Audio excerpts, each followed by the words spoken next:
જય શ્રી કૃષ્ણ બધાને. આજે મારા હાથમાં મોબાઈલ છે અને મળો તમારા બ્લોગરને આજે, કેમ કે યે તેરે હેપી બર્થડે. હા હા, તેરે હેપી બર્થડે. જય શ્રી કૃષ્ણ બધાને. હું છું ભારતી. તમારા બધાનું સ્વાગત છે મારી યુટ્યુબ ચેનલ ઉપર. હા, તો એ સાચી વાત છે, આજ મારો બર્થડે છે. તો બધા વડીલો, પરિજનો બધાને અહીંયાથી દંડવત પ્રણામ. અને બસ આજ મારો બર્થડે છે. હા, એટલે ભારતી ચા બનાવી છે અને મોકલીશ. ઓકે, તો આજે મારો બર્થડે છે, પણ વર્ષો પહેલા મારી બર્થડે ની વધાઈ અલ્પાબેન ને કેવી રીતે મળી એ આપણે જરાક આજે જાણશું.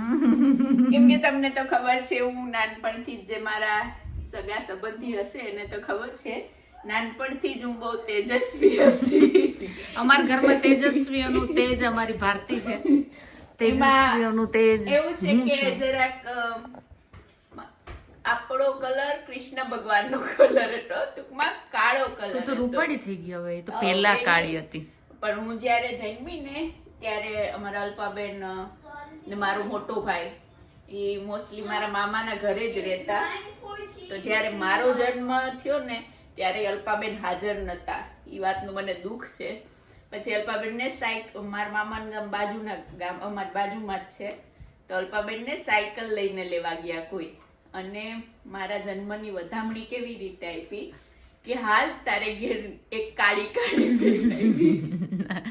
તો અમારે ઘરમાં એને આપણે માં કાળી કહેતા અમે.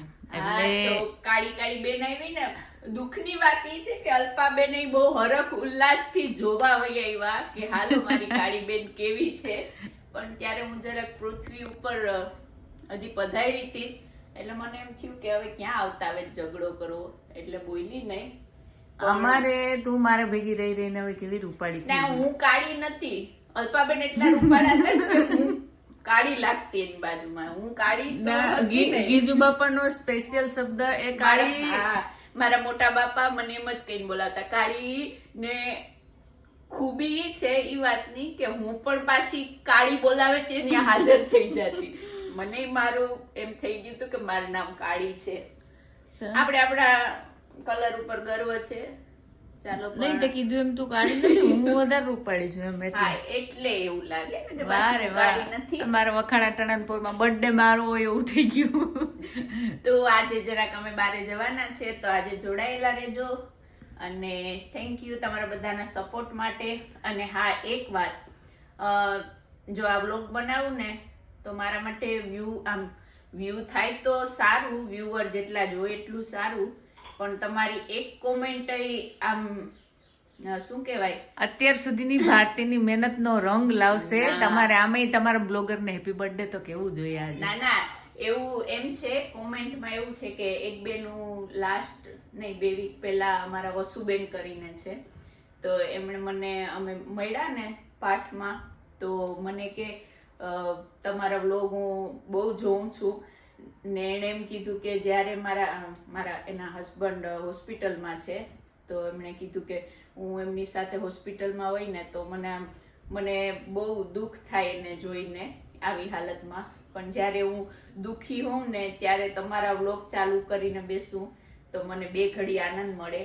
તો આવી ઘણી બધી કોમેન્ટો છે કે કોઈ કે અમને ગમતું ન હોય ત્યારે તમારા વ્લોગ ચાલુ કરીને જોઈએ તો અમને આનંદ મળે. તો મારા માટે તમારો આ પ્રેમ મારા માટે બહુ છે, અને ધન્યવાદ.